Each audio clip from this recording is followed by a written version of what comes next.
यार अगर आप एमसीबी लाइव मोबाइल ऐप पे रजिस्ट्रेशन करके इस तरह से अकाउंट बनाना चाह रहे हैं तो भाई ये वीडियो आपके लिए है। इस वीडियो में मैं आपको बताऊंगा कि आप सिर्फ 2 मिनट में एमसीबी लाइव मोबाइल ऐप पे रजिस्ट्रेशन करके किस तरह से अकाउंट बना सकते हैं। और अगर आप इस वीडियो को कंप्लीट देख लेते हैं तो इंशाल्लाह इस टॉपिक से रिलेटेड आपको कोई और वीडियो देखने की जरूरत बिल्कुल भी नहीं पड़ेगी।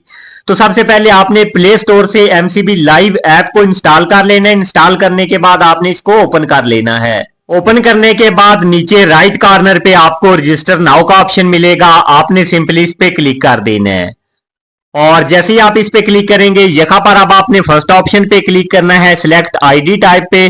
यहाँ पर आपने क्लिक करके सीएनआईसी को चूज करना है और इसके बाद आपने इंटर आईडी नंबर वाली जगह पे अपना शनाख्ती कार्ड नंबर यानी सीएनआईसी नंबर लिखना है और इसके बाद आपने अपनी डेट ऑफ बर्थ लिखनी है और इसके बाद नीचे आपको नेक्स्ट का ऑप्शन मिलेगा, आपने इस पे क्लिक कर देना है। और अब यहाँ पर आपने अपनी कार्ड की इंफॉर्मेशन देनी है। सबसे पहले ऑप्शन में कार्ड नंबर वाली जगह पे आपने अपने कार्ड का नंबर लिखना है और इसके बाद डेबिट कार्ड पिन वाली जगह पे आपने अपने कार्ड का जो पिन कोड है वो इंटर करना है और इसके बाद आपने अपने एटीएम कार्ड की जो एक्सपायरी डेट है वो यहाँ पर लिखनी है और उसके बाद आपने नेक्स्ट पे क्लिक कर देना है। और अब यहाँ पर आपने अपना मोबाइल नंबर लिखना है। मोबाइल नंबर लिखने के बाद नीचे आपको ऑलमोस्ट देयर का ऑप्शन मिलेगा, आपने इस पे क्लिक कर देना है।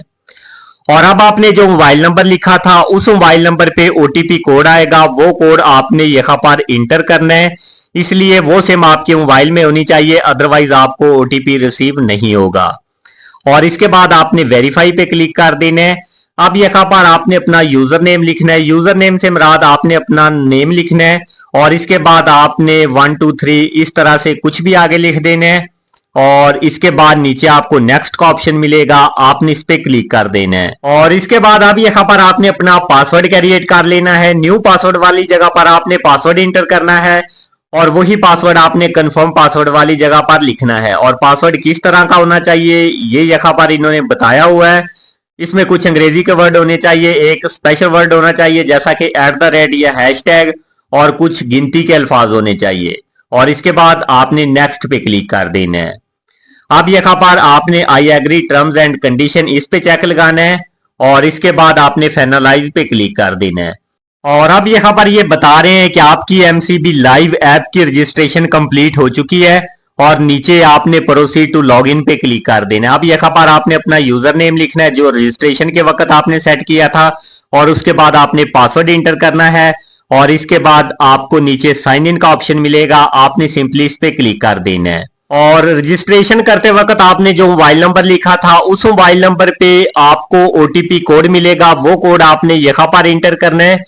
तो मुझे ओटीपी कोड रिसीव हो चुका है और इसके बाद अब यहाँ पर आपने इसकी परमिशन वगैरह को अलाउ कर देना है और यहाँ पर अब आपने बायोमेट्रिक करनी है। इसके लिए आपने प्रोसीड पे क्लिक कर देना है और इसके बाद यहाँ पर आपने वेरीफाई पे क्लिक कर देना है। अब यहाँ पर नीचे आपको स्कैन लेफ्ट हैंड का ऑप्शन मिलेगा। जैसे ही आप इस पे क्लिक करेंगे आपके मोबाइल का बैक कैमरा ऑन हो जाएगा। पहले आपने अपने लेफ्ट हैंड को स्कैन करना है, फिर आपने अपने राइट हैंड को स्कैन करना है। और जैसे ही आपकी बायोमेट्रिक वेरिफिकेशन कंप्लीट हो जाएगी नीचे आपको नेक्स्ट का ऑप्शन मिलेगा, आपने इस पे क्लिक कर देना है। तो जैसे ही आप इस पे क्लिक करेंगे यहाँ पर आप देख सकते हैं मेरे मोबाइल पे एमसीबी लाइव ऐप की रजिस्ट्रेशन कंप्लीट हो चुकी है और इसका अकाउंट बन चुका है। अब आप इस पे कोई भी ट्रांजेक्शन कर सकते हैं और अगर आपको किसी चीज की समझ नहीं आई या आपको कोई भी मसला आ रहा है तो आप कमेंट बॉक्स में पूछ सकते हैं। और अगर आपको ये वीडियो हेल्पफुल लगी है तो इस वीडियो को लाइक करके एक प्यारा सा कमेंट जरूर करते जाइएगा।